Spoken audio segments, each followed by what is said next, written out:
Hey everybody, my name is Kat Bowser. I'm your resident fantasy therapist and welcome back to my channel. Those of you here for the first time, welcome. My name is Kat Bowser. I'm a licensed therapist. I'm also a writer working on my first novel, or actually my first two novels. And on my channel, I like to talk about what I consider to be the heart of writing, and that is the characters. And the heart of the characters is their psychology. So that is the angle I like to take with everything I talk about on my channel. So today I have a new writing tag for you guys.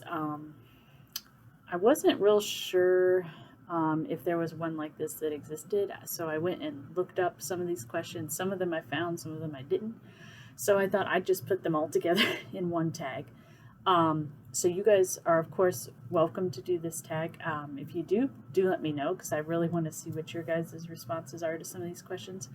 I will personally tag Joey Paul and Dalsis Oruno if you guys like this kind of stuff. I'd love to see your guys' responses to this. So I like to think of this as a controversial writing opinions tag. Not necessarily, I don't want to say it's unpopular opinions necessarily all the way through, nor controversial all the way through. It's just kind of a mishmash of writing opinions.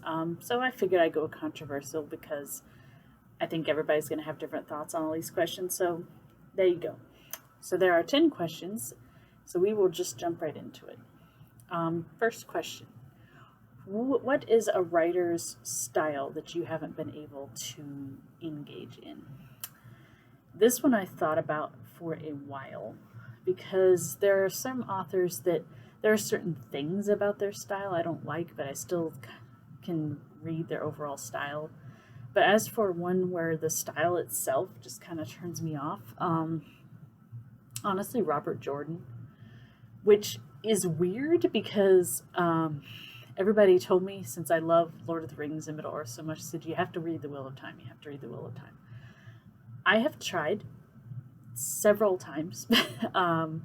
First book, second book, third book. I just can't get into it, and I really do think it's just the writing style. I don't know what it is precisely about the writing style that I don't like, because I can't really pinpoint anything, but it doesn't draw me in. And I'm not sure if it's because I feel like I don't know the characters well enough before things get going. I don't know. I'll be honest, I don't know what it is. But I have tried several times and I just can't get into The Wheel of Time. So I really do think it's his writing style. As with pretty much all of the books that I read, I do try to revisit them every couple years just to see if my opinion has changed. So I'll look at Wheel of Time again in a couple years and see if anything has shifted for me. All right, second question. What is a book genre that you cannot get into writing? This one I specify writing because I think that's very different than necessarily books that you read. For me, it's definitely erotica. I cannot write erotica. Now, when I was a teenager, I loved to read it, and I did write some. They were horrible because I had no idea what I was talking about. But presently, I have done a little bit of erotica when people requested a story for me to do. And so I did do it for them. And they said they liked it. They said it was well done. I did not think it was well done. That was probably the cringiest scene I ever did. And so I was actually glad it was short. For me, I don't know. I think at least with the erotica I have read, the sexual scenes and stuff, they're very flowy and artsy, and I don't know, maybe I'm just a direct to the point kind of person when it comes to that kind of stuff. I just can't get into that portion. Now, if I was to write a scene where two characters are just bonding with one another and there's no sex, I can do that really well. I don't know, but as soon as you push sex into the equation, suddenly I don't know what I'm doing. So I don't know, maybe it's just not my thing. Okay. Number 3, what is a popular writing trope in your favorite genre or preferred genre that you do not like? My preferred genre is fantasy. I hate The Chosen One. I really hate The Chosen One. I won't go into great detail about this because I think I've addressed it several times on my channel. My issue with this is that the Chosen One is usually special just because they're the Chosen One. I don't like that. In my opinion, what makes a character more interesting in a chosen one trope is if they do the action, they do whatever the destiny thing is, and then they find out they're the chosen one. So it's actually their personality that is center point, not this so-called prophecy. I just think whenever there's a prophecy like that about someone is destined to be king or savior or whatever, the author usually, for some reason, doesn't pour as much personality into the character as they should, and so they come off very, very bland. I think the only chosen one, honestly, I really like, and I don't even really consider him a chosen one, is Frodo from Lord of the Rings. And like I said, I don't really consider him a chosen one because they briefly mention that maybe he was meant to have the ring, but he makes the decision to take the ring. He makes the decision to take on the burden. Once he brings it to the elves, it's really not his problem anymore, but he chooses to make it his problem to fix this issue. And that's why I like him, because it's not, he doesn't take the ring because he feels it's his destiny, it's something only he can do. He takes it because it's the right thing to do when somebody has to do it. So that's the kind of chosen ones I like, but I don't see that many of them. So it is definitely possible to write a good chosen one. But I think all too often the prophecy takes center point instead of the personality, and that's my issue with it. Question number 4. What is a hated trope in your genre that you actually like? I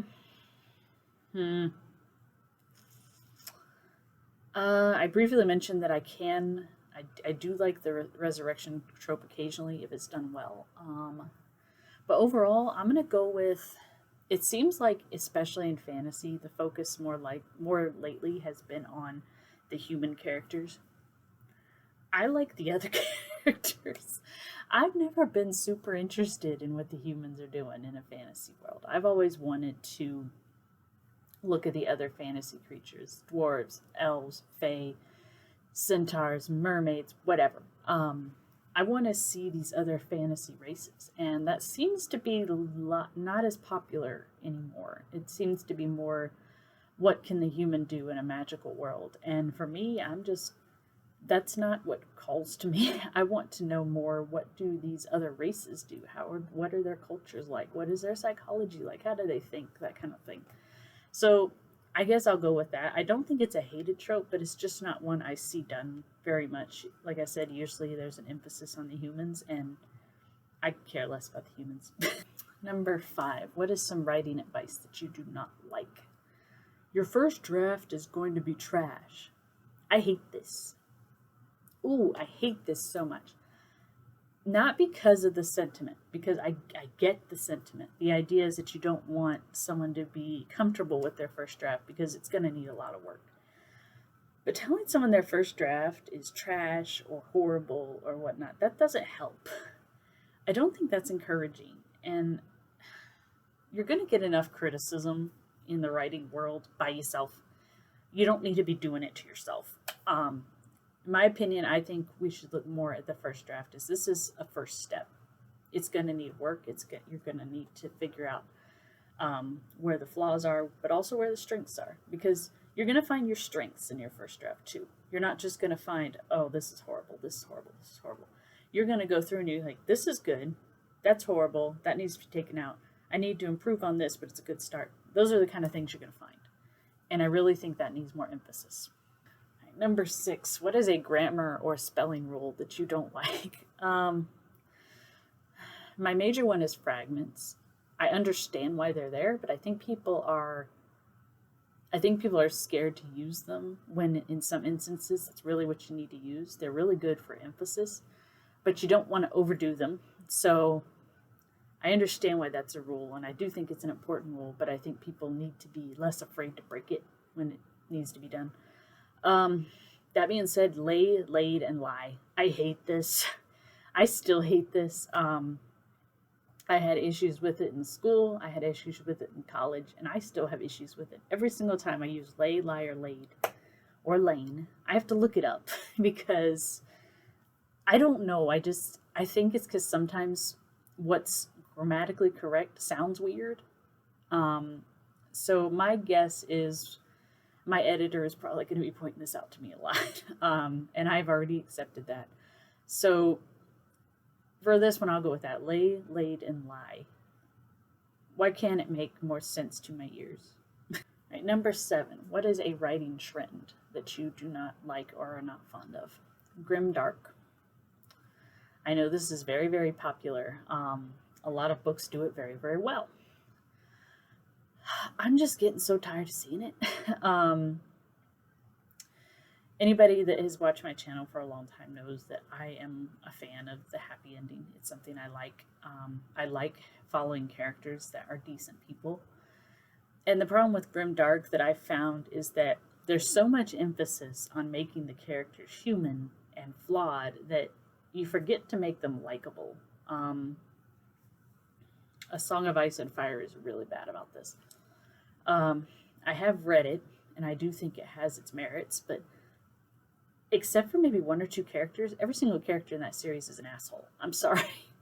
And that prevents me from really rooting for any of them, except maybe like the one or two I mentioned.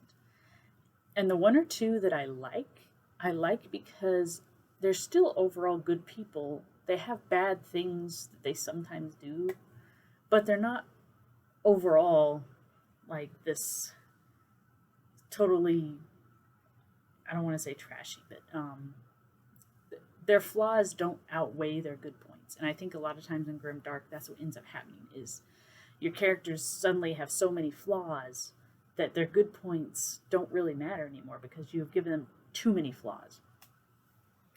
Now, am I aware that there are people that are like this? Absolutely, of course there are. And if it was one or two or three characters in a story, I'd be okay with that. But it seems like in Grimdark, there's so many of them. And I just think it's not well balanced. So I really can't enjoy those stories as much because I really don't care about the characters because I think they're jerks. I need to have a character that I can follow that I genuinely like as a person. And I just think Grimdark, there's not usually a lot of those.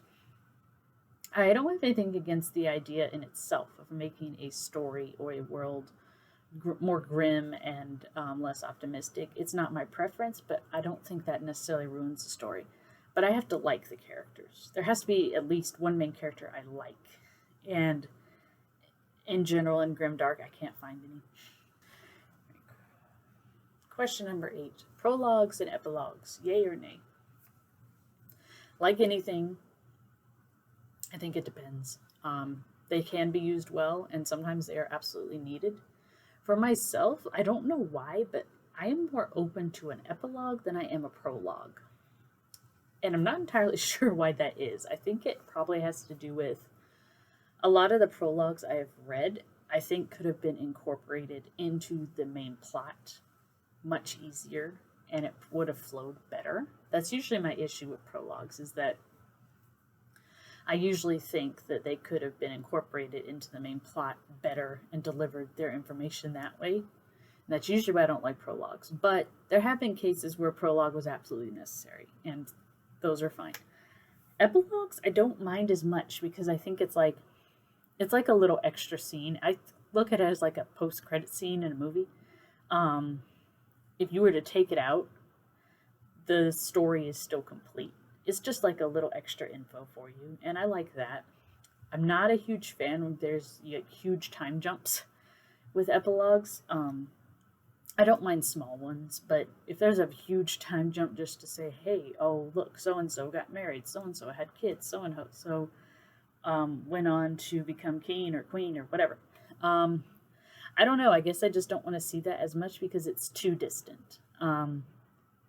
For me, generally, the limit is about 6 months. If I can see about 6 months past the end of the story, I think that's okay. But any longer than that, and I almost feel like you either need to do another series with it or just leave it out altogether.